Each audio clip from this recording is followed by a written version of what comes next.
तुम्हाला तुमच्या computer skills upgrade करायच्या आहे? दिशा कम्प्युटर इन्स्टिट्यूट घेऊन आले आहेत महा डिस्काउंट ऑफर। आता कोणताही कोर्स करा फक्त 1800 रुपयांमध्ये। परमेश्वर महान आहे, त्यानंतर गोरगरिबांचा आशीर्वाद, मला वाटते त्याच्यामुळे हे सगळं झालेलं आहे। मी या सर्व परमेश्वराचे आभार मानेन। छत्रपती राजे शाहू महाराजांच्या जयंतीच्या पूर्वसंध्येला आणि वारी चालू असताना हा दिलासा मला मिळाला। असं म्हणतात की आंधळ्याच्या गायीत देव राखतो, कारण माझ्या गायीत सुद्धा परमेश्वर राखत असावा। एकीकडे आहे तुम्हाला दिलासा मिळाला असला तरी दुसरीकडे ज्यांनी या संदर्भात आरोप केले होते, सातत्याने आपल्याला लक्ष केलं होतं, त्यांना आता या संपूर्ण निकालाबद्दल काय म्हणतात? मला काय त्यामध्ये बोलायचं नाही। मी परमेश्वराचे आभार मानतो। पण त्या संदर्भातला प्रश्न आहे की विधानसभा निवडणुकीवेळी तुम्ही या दाखवलेला होता की कोल्हापूर जिल्ह्यातून हा तेव्हा महामार्ग होणार नाही, अशा पद्धतीने या तुम्ही दाखवलेला होता आणि असं असताना तो जिआर देखील रद्द करण्यात आताच पालकमंत्र्यांनी याबद्दलच्या भावना व्यक्त केल्या आहेत। मंत्रिमंडळामध्ये शक्तीपीठाबद्दल 3 विषय होते। एक, शक्तीपीठ रस्त्याला मान्यता देणं, शक्तीपीठाच्या भूमी संपादनासाठी 12,000 कोटीला मान्यता देणं, त्यासाठी कर्ज उभारणं, आणि तिसरं, कोल्हापूर जिल्ह्याची जी भूमी संपादनाची कारवाई रद्द करण्यात आली आहे ती पुनर्स्थापित करणं। वरचे दोन्ही विषय मंजूर झाले आणि तिसऱ्या विषयाला पालकमंत्री आंबेडकर साहेब आणि मी मंत्रिमंडळात आम्ही भावना व्यक्त केल्या आणि आम्ही सांगितलं की कोल्हापूर जिल्ह्याची परिस्थिती वेगळी आहे। आपले शेतकरी हे अल्पभूधारक आहेत, फार जिद्दीनं शेती करणारे आहेत, बागायती क्षेत्र आमचं आहे आणि या जमिनी या शेतकऱ्यांच्या काळजाचे तुकडे झालेले आहेत।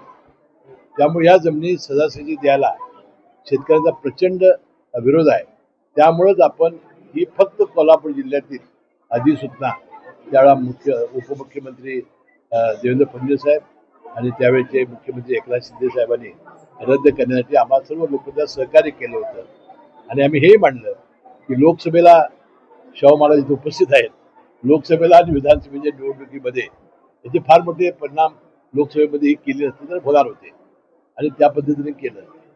मुख्यमंत्री महोदय म्हणाले की बाबा हे खरं जरी असलं तरी समृद्धी महामार्गामुळे राज्याचा जो विकास झालेला आहे त्या विकासाला जमिनीच्या किमती वाढत आहेत, पेट्रोल पंप, इतर सुविधा तयार होत आहेत, बेरोजगारांना काम मिळत आहे। आणि मी खासगी निमित्ताने ज्यावेळी भेटलो त्यावेळी मुख्यमंत्र्यांनी आम्हाला मंत्रिमंडळाचं आश्वासन दिलेलंच आहे की आम्हाला लोकप्रतिनिधींना विचारल्याशिवाय आणि शेतकऱ्यांना विश्वासात घेतल्याशिवाय आम्ही काही पुढची कारवाई करणार नाही।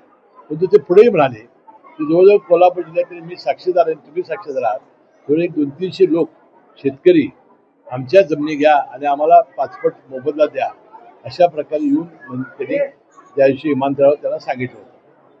आता मुख्यमंत्र्यांना मी खाजगी कामाच्या निमित्ताने भेटल्यानंतर मला त्यांनी समजावून सांगण्याचा प्रयत्न केला की ज्या ज्या ठिकाणी उज्जैन असेल किंवा आता अयोध्या असेल, अनेक ठिकाणी जिथे जर तीर्थक्षेत्रांचं काम झालेलं आहे तिथं 20 पटीनं ही गर्दी वाढलेली आहे आणि तिथले बरेच बेरोजगारी आणि GDP मध्ये वाढ झालेली आहे।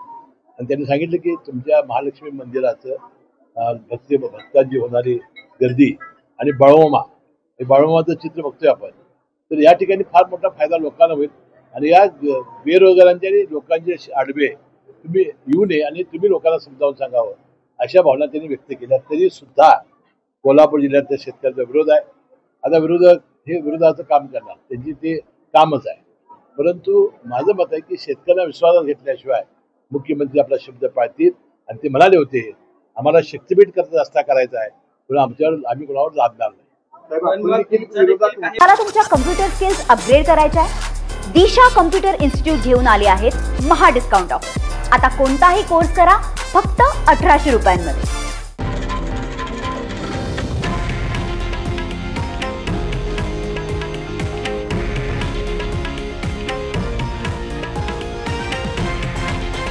हे आहे देशातील नंबर 1 न्यूज नेटवर्क आणि आपण पाहत आहात TV9 मराठी, एकमेव।